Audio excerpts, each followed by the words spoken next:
Y'all wanted me to break this down based off of what it is that I broke, based off of what it is that I said yesterday, right? And I said that this is not a race war anymore. This is not a race war anymore. This is a class war. Let me say it again. This is not a race war anymore. This is a class war, ladies and gentlemen. And that if things continue to go the way that they're going, especially with our current presidential cabinet that is up for re-election. He's recently said that he's up for re-election. I'm going to be reading Super Chat shortly. If anybody whatsoever, right, understand how things is working out in society, you understand that it all comes back down to the money. It all comes back down to the money. And when it comes back down to the money, it's not based off of what you look like. It's based off of how much in resources that you have available. And it is a class war. I used to watch zombie movies a lot. Haven't had the opportunity to really watch a lot of movies at all, but I used to watch zombie movies a lot, right? And I have not seen this video at all. This is the video that y'all sent me yesterday that y'all wanted me to react to. And in this zombie movie, I think it was like something of The Walking Dead, whatever. But it was like the black guy, it just so happened to be a black guy, right? The black guy, he kind of reminded me of Ving Rhames a little bit, but they was the slow zombies. And then they had water dividing them. And then there was another guy that would go out and hunt for booze and all of this other type of stuff for the rich people that lived in the building, right? And so that was his job. That's what his crew's job was. And their job was to go out in the zombie infested area and be able to find resources and scavenge and kill other zombies and all of this other type of stuff. And then it was like this leader black guy of the zombies, right? I don't even know. Somebody, if y'all remember if y'all know the name of that movie, because I'm a movie guy. If y'all know the name of that movie, let me know what that is, right? And then the guy had saved up enough money to where he felt like Army of the Dead. No, I don't think it's Army of the Dead. Let me look this up. So long story short, what would happen is these guys would go out and they would scavenge and they would hunt for resources and they would distract the zombies with fireworks. And then there was this black guy, and then eventually he started to kind of sort of convince his zombie friends. It looks a lot worse than really what it was back in the day. In 2005, it was and if you look at the movie and you remove how it is that you feel about the movie itself as far as from the entertainment perspective, and you start to pay attention to the message that was being conveyed in it, at the end of the movie, what happened was the guy thought that he had made enough money and that he had saved up enough resources, and then he went to the rich people and he said, listen, I got enough money now. I want that apartment. And the guy looked at him and he said, you think that you got enough money and that's going to be the thing that determines whether or not you can then convey and convene with us and sit at our table and have conversations? The money alone, you having this down payment, is not going to substantiate that you actually understand how it is that we move. You don't understand how money works. You don't understand a lifestyle. You don't understand what it takes in order to be able to sustain. You're not even in the same class as us because you're uncouth. And more importantly, you're good at what it is that you do, and that's all that you know how to do. And so you open a bottle of champagne thinking that you're going to come over here and have a conversation with us, it's not going to happen. And then the dude got mad and he, so on and so forth. He said, listen, I need you to go out there and go scavenge some more. It had nothing to do with his skin color. It had nothing to do with what it is that he, certain it's how it is that you see things and whether or not you actually understand what's really happening behind the scenes that then determines whether or not you have access to other things that's going on in society. And so when you see things that's happening from a political perspective, from a race perspective, how y'all continue to get distracted. I know we seen this new dude that got choked out on the subway. The first thing I looked at that and I started looking at the time frame in which they dropped it. I'm looking at what's going on with this lawsuit with Trump and things like that. And I'm saying convenient timing, because the sheep will then look at that and they will say, another black man, more protests, all of this other type of stuff in order to keep you distracted from what's really happening throughout the country, throughout the world, and everything that's going on with the semiconductor chip war and ASML and Apple and the banking crisis and all of this other type of stuff. And so the reality is that it's not, in my opinion, a race war. It's not a race war. It's a class war. And I believe that the overwhelming majority of people over a period of time, especially when you start to look at the divide between the haves and the have-nots, and it's getting wider, 1% of the population owns over 90% of the real estate. 1% of the population owns over 90% of the real estate. I think that most people are going to start living in their car, because for the equivalent of $700 a month, which used to be enough for you to actually be able to live in a house or afford a mortgage, now people are paying $1,000 car notes. 1/5 of the population is paying $1,000 car notes. I think that the majority of the people are going to be living in their car. So let me go ahead and review this video that y'all sent me, and let's get it popping. Living in a van is not as glamorous as it seems on social media. It's fun and adventurous, and I feel like I'm living life right now, but I do feel homeless sometimes. I don't necessarily feel like I belong anywhere. Because you are homeless. Because you are homeless.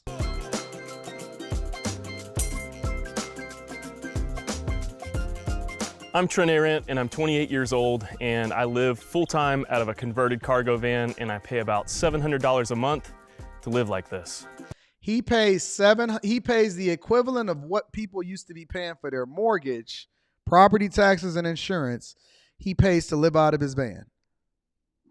He pays to live out of his van. This is what he's telling us, y'all.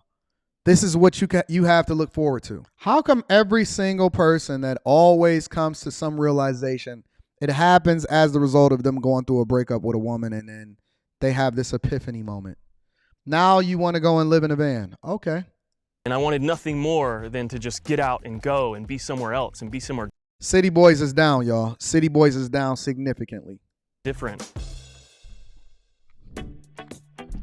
I'm originally from Augusta, Georgia. I grew up there, and then I moved off to college to Orlando, Florida to go to film school. And then from there, I started working in Atlanta in the film industry.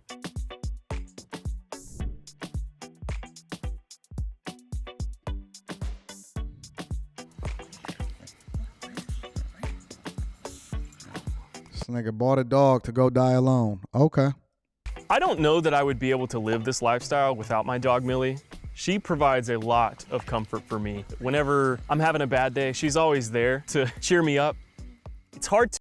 This nigga's basically I Am Legend. He's basically I Am Legend. He takes his showers apparently probably in the gym. His dog is his only companion. If anything happened to that dog, he'd probably be pissed off and go off like Will Smith and shoot all of the mannequins and get captured by the zombies. This dude is basically I Am Legend. That's basically what he's telling you. To build and maintain relationships with people. And that gets really hard. And when you're living in a van by yourself like I'm doing, it gets really, really lonely.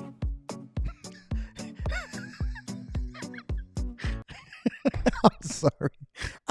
Listen. I'm not the type of person to just laugh at other people's pain. But Jesus, y'all, what are we doing? We are literally in the most technologically savvy time in history.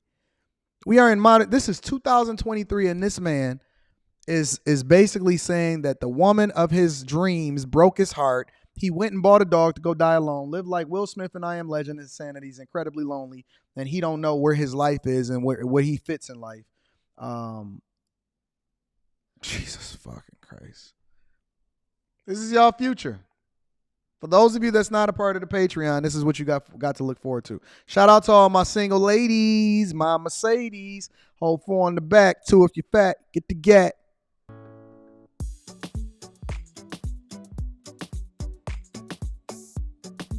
This nigga's a hippie. So home base for me is Atlanta, Georgia, because that's where most of my film work is. But I'm currently in Asheville, North Carolina, just adventuring around and hanging out in the mountains. Hey, yo, shout out to everybody that just want to randomly go and drive around the mountains because they ain't got nothing better to do.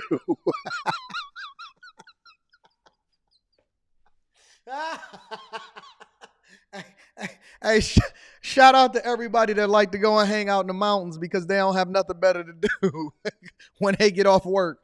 Yo, I'm lonely, so me and my dog, we gonna just drive around the mountains for the 3,000th time. What if somebody steal your home though? That's another thing. What if somebody steal your home? What if he decided that he wanted to go do some film work in Chicago? And you know how they do it in Chicago. You know how they do it in these liberal cities. You turn your back 1 second.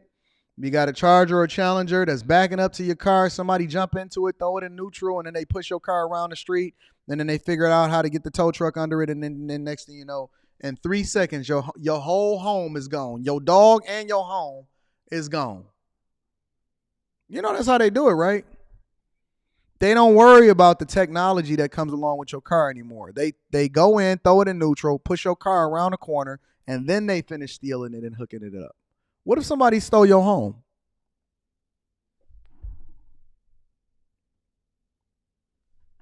Van, brand new, right off the lot. It was actually my first brand new vehicle purchase in my entire life, so it was quite a difficult process, and I had to go to several different dealerships before I was able to lock down this van here. And I bought it in Charlotte, North Carolina, after months and months of haggling with dealerships. Yeah, baby.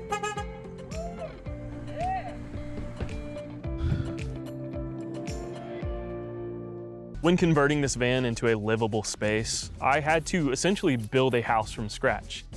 Yes, the shell of the house was there, but I still had to add insulation, plumbing, gas, and even electrical. And do y'all know how stupid this sounds to me? Maybe I'm just completely out of touch.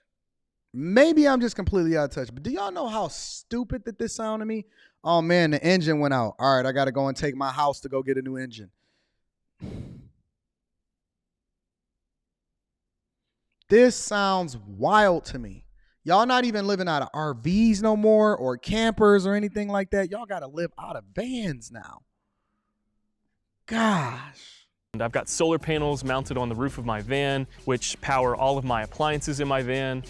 Tonight, we're in a Walmart parking lot. This nigga sleeping in a Walmart parking lot. This is what y'all want for y'all life? Is this what y'all want for y'all life?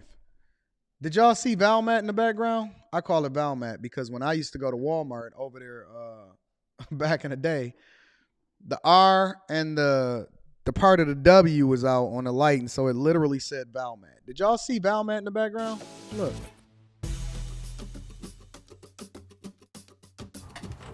You see Valmat back there? You see Walmart back there? Right after they get done stealing out of Walmart, they looking to come get a van. All right, let's see the van. This is what y'all want me to see of how people is out here living. Tonight, we're in a Walmart parking lot, but come check out my van. All the appliances in this van, including my computer, my refrigerator, my water pump, my lights on my ceiling, is powered off of solar power. That's why he can't get no women. That's why he can't get no pussy. Yo, what you want to do? You want to come back to my place? Yeah. All right, I'm parked right around the block. I'm sorry? Yeah, my place is parked right around. What you mean your place is parked around the block? Over there. You know, we used to call these rapist vans. The vans with no windows in the back. When we were coming up, we always looked at those. We were taught as children that to be on the lookout for rapist vans. Rapist vans were the vans that had no windows in the back. And it was a big old white van, and never get inside of the rapist van. Now y'all living in them. Now y'all living in rapist vans, and y'all putting Christmas tree ornaments on it. You see the Christmas tree ornament right there? Okay. All right, let's go. And I've got two 300 watts of solar panels on the roof of my van, which then charge up a battery bank that has 620 amp hours worth of battery power. This is where I store all of my spices, my oil, even some wine here. When building out this van, I wanted to make sure that I had essentially who drink wine by themselves? What full-size kitchen because I value my meals. An oven, a stove, a huge fridge to store all of my food. I made sure to get one of the biggest fridges on the market that's about counter height and both 12-volt powered. And this thing is probably one of the biggest fridges you'll ever see in a van that's not a full-size fridge. This is my sink, and I believe this is a 17-inch sink here with a fully operational water pump. And all that water comes from a 40-gallon tank that's located under my bed. All the water that comes out of this faucet here flows down the drain into a 6-gallon gray water tank. Once that fills up, I have to go and empty that out at a dump station or outside somewhere. And directly next to my refrigerator is my cooking range. I've got a 3-burner stovetop and an oven, so I can bake cookies and brownies or roast some veggies whenever I want to. And directly on the other side of my van is pretty much the main focus of my van, which is my gaming setup. This is... I knew it. I knew it. I knew it. I knew it. I knew it. He got to go out there, get that free internet from somewhere so that he can play video games. It never fails. It never... Listen, I know y'all feeling a certain type of way because y'all say, Anton, you know, people should be able to play video games. They should be able to do what they want to do when they want to do it. It never fails. Dudes that live like this, dudes that think like this, dudes that wind up finding themselves living out of vans and getting broke up and then getting emotional as a result of their woman leaving them, it never fails. They always gamers. They gamers. Every single time. Every single time they play video games. They always trying to come up with a solution for how it is that they can get over a breakup. They always got a pet. They're always looking for free internet, and they always gaming. It never fails. And so instead of them acclimating and making adjustments so that they can pick themselves back up by their bootstraps and then get back into the game. Get back into the game, coach. Get out there. It never fails. They always spend their spare time gaming. I know what you niggas is like on Fight Club. That's why I be looking at y'all. That's why I be looking at y'all. Because you know what I see on Fight Club? Y'all always in y'all vans. And you don't want to show me the back. You always put the curtain up. But I know what you got back there. You got a bed and you got a gaming setup. If it's two things that I see dudes on a regular basis, they always got a bed and a gaming setup in the background every single time. A bed and a gaming setup. This is what y'all can look forward to. And then you can move your girl in, give her half of the refrigerator, have y'all sleeping together. Y'all can go and drive around the mountains together and keep it moving. This is your life. This is your future. Look at it. Study it. Understand exactly how it is that he's budgeting and how much money he's spending as a result of it on a month-to-month basis. My life. I've got a full-size gaming PC that's all powered off of solar power. And listen, this is the most exciting. He's been the entire thing. The entire conversation, this is the most exciting he's been. I got a full-size PC that's powered on solar power. And if it isn't enough sun that comes in through the day, I only have a limited amount of time that I can go out there and game. And I pray that it's not cloudy. I pray that it's not cloudy outside. I got a full-size setup PC and Jesus Christ. And it's incredible. It's one of the beefiest PCs you can get on the market for its size. And it's extremely power efficient. So I'm able to game completely off grid wherever, whenever I want. Jesus Christ. So right next to my gaming area is where my toilet is. And believe it or not, I rarely ever. So he gets done playing the games and then he goes and take a shit. Cool. Use this toilet because it's a very simple toilet. And by that I mean you literally just kind of go in a bag. So that's why I say it's for emergency purposes only. And when I do go to the bathroom, I often find myself going to public restrooms or just going out in nature. Going out in nature. We just gonna skip over that? Just going out and taking a shit in the nature. And we just gonna act like that's not, like he just skipped over that. Every time he got to go and take a shit, he either got to go to Walmart or he got to go to nature. Come on, man. This can't be life.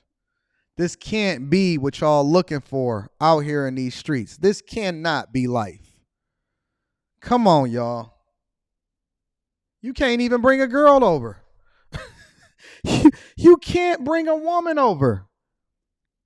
Because where's she going to go? Where's she going to get that hot towel after y'all get done? Where's she going to go get that hot towel after y'all get done? First of all, it was cloudy that day, so you didn't even charge up your truck with your solar panels, so you can't even got no hot water. You get done busting her down, and then she can't even go and get you a hot towel when you're done, and she can't even go to the restroom. She can't even go to the restroom. Now she got to swallow. Okay, I got you. She got to take the whole thing now. Y'all don't be thinking that far. Y'all don't think ahead of time. Y'all not thinking ahead of time. All right, let's continue. This is a rough one. Listen, I've done a lot of review videos, especially with regard to money and budgeting. This is a tough one. This is a tough one for me. And this here is Millie's bedroom. When I was building out my van, Millie loved this area of the van. I just knew I had to make it her own space. He built his dog that's their own exactly what I bedroom. did. Okay. This is about a 2.5 by 2.5 living space for her. I've got a little light here that can turn on and off. And I've even got a fan for her on the hotter months. This is wild. This here is my bedroom. I sleep on a full-size memory foam And they always got a guitar so that they can play music to themselves. Mattress, and because of the way I built out my bedroom, I've got these little out-jogged areas. It adds like 4 or 6 extra inches to my bedroom space. I'm 5'10", and I'm able to lay completely flat on this bed. So right above my bed is where I store all of my clothes. It's nothing too crazy, but it's way more space than I actually need. And right on the other 4 shirts, 2 pair of pants, 1 pair of shorts. side of my garage is my outdoor shower. Pull back this door, I pull out my shower head just like this. Nah. And then I turn on the faucet. And there you go, I have a nice cold shower. And I got to take cold showers. Listen. I'm not even going to look at any more of this video. This is for y'all. This is for the birds. I know y'all, listen, I'm going to be absolutely honest with y'all. When I see women doing van life, in my opinion, she dirty. That's just, don't sit here and tell me don't stereotype, because we all do it. We all stereotype. I don't care what it is. If I see a dude that's walking down the street and he like this, and he got a mask on, they say, Anton, don't stereotype. Shit. I'm locking my doors and I'm taking off. And I'm not making no stops. It's going to be a rolling red through the stop sign and through the stop light. I'm rolling red. If I see a dude that is walking down the street that looks like that's my complexion and he's walking down the street, I'm doing a rolling red. I'm not stopping. I don't give a fuck. Come over and give me a ticket. I'll pay that bitch when I get done. I avoid certain neighborhoods. I avoid certain people at night. The whole 9 yards. So I'm going to stereotype. And one of the things that I stereotype, and this is more of a white woman thing, to be honest with you. This is a white woman thing, to be honest with you. When I see, because I see more white women than ever doing van life. And they always, I've seen them on the street. And they come in the coffee shop and they come to get their morning coffee and they be smelling just like puppies. Every single time. I know y'all don't think that wet dog is a smell. It is. Wet dog is a smell. And I'm telling you, 9 times out of 10, it might just be my nostrils. It might just be my nostrils. Every time I see these chicks get out of these van lives, and they come in there and they come and get their coffee, and they think that their coffee breath is going to cover up from the fact that they did not brush their teeth that morning, and they get out there and they start talking, and all I smell is puppy. And I'm like, what the fuck, man? How do you just go in and bust that out? How do you go in and bust that down? I'm not doing it. I love this country. We live in the most incredible country on the face of this earth. And I know it's under siege because we got some very horrible leadership. And not only the Biden administration, but a lot of our legislative branches. AOC is one of them. Shout out to the new governor of a mayor of Chicago. That guy is going to be worse than Beetlejuice, who's leaving. We got bad leadership across the board, and it's largely because the people that are worse for us are largely the ones that's determining an election. But let me just be real with you. This country, because I'm traveling the world right now, and I just got back from over there in Santo Domingo in the Dominican Republic. This country is by far, head and shoulders, as bad as it is right now, and as much as we're under siege by China and Russia, and it's an economic war just as much as it is a front-facing war on all fronts. This country by far is the greatest country in the world. And it is a reason why people are still trying to get over here. So y'all can sit over there and y'all can complain about the fact that you want reparations and all of this other type of stuff. But the reality is this is still an opportunity, or this is still a country in which you can still, before it's too late, you can still determine whatever it is that you want your fate or your future to be by just doing hard work, having dedication, and not doing self-inflicted wounds by finding yourself in spaces that you're not supposed to be in, that's not aligned with people that's going in the direction that you're going in. Facts. And I'm not doing van life. That's for the birds. That's for you. That's not for me. Make sure you tap into the Patreon. Link is in the description as well as pinned to the top of the chat.